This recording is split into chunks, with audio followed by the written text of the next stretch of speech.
So, welcome sa aking YouTube channel. Panibagong vlog, panibagong kaalaman naman tayo. Right? Puro negosyo na lang. Alam ko, nag-aabang kayo sa aking YouTube, tutorial. Okay? So, meron akong isi-share sa inyo. Okay? Wala nang iba kundi ang Epson L3150. Right? Na model. So, problema dito mga partners, walang block.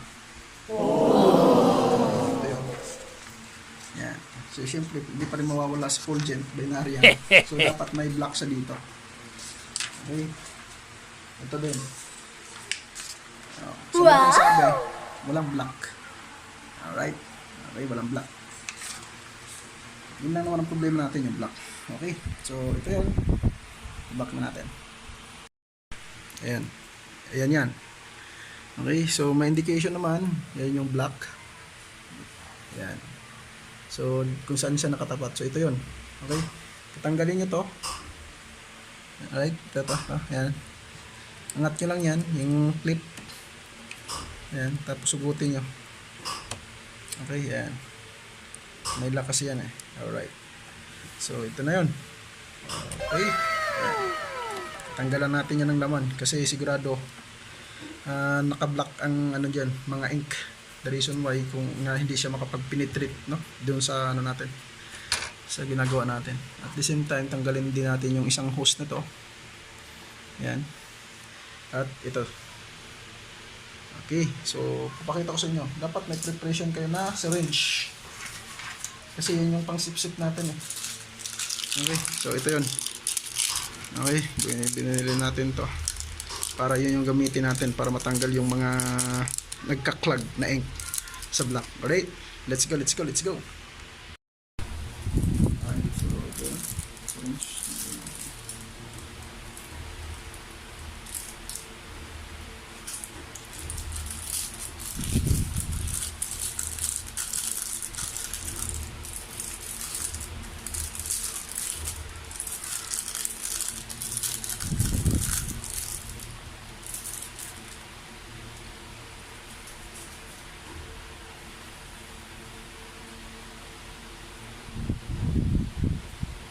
Tinanggal natin yung gago, yung karayom.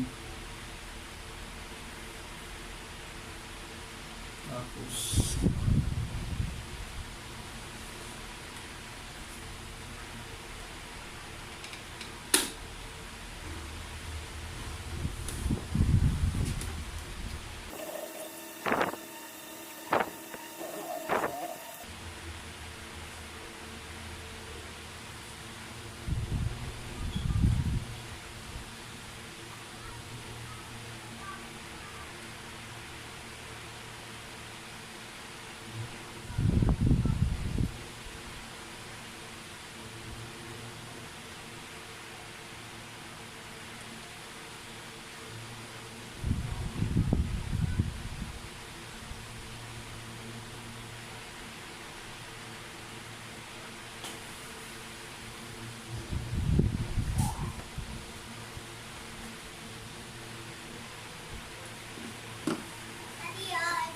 garden.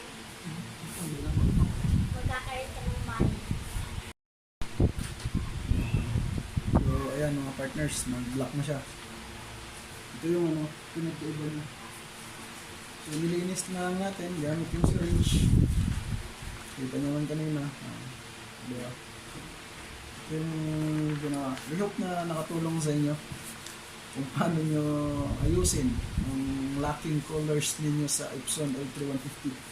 Okay. So, make sure na may syringe po kayo. Ito.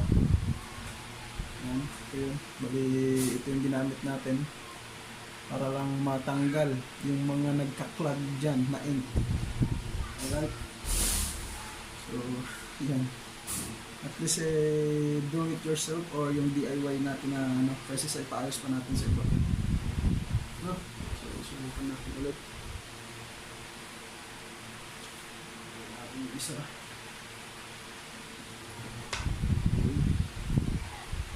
Tapos, print natin ulit.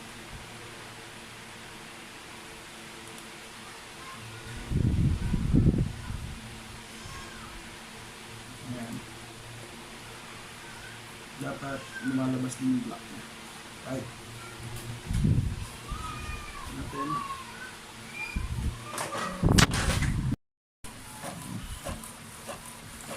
Oh, diba? Oh. Kita ba? May block na siya. Okay. So, yun yung purpose niyan. Bakit natin ginamitan ng syringe.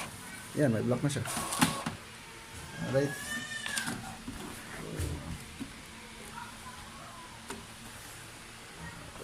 Alright. Ayan. Diba? Gumamit ng block. Ayan. Alright. So, yup na may nakatulong po sa inyo. God bless.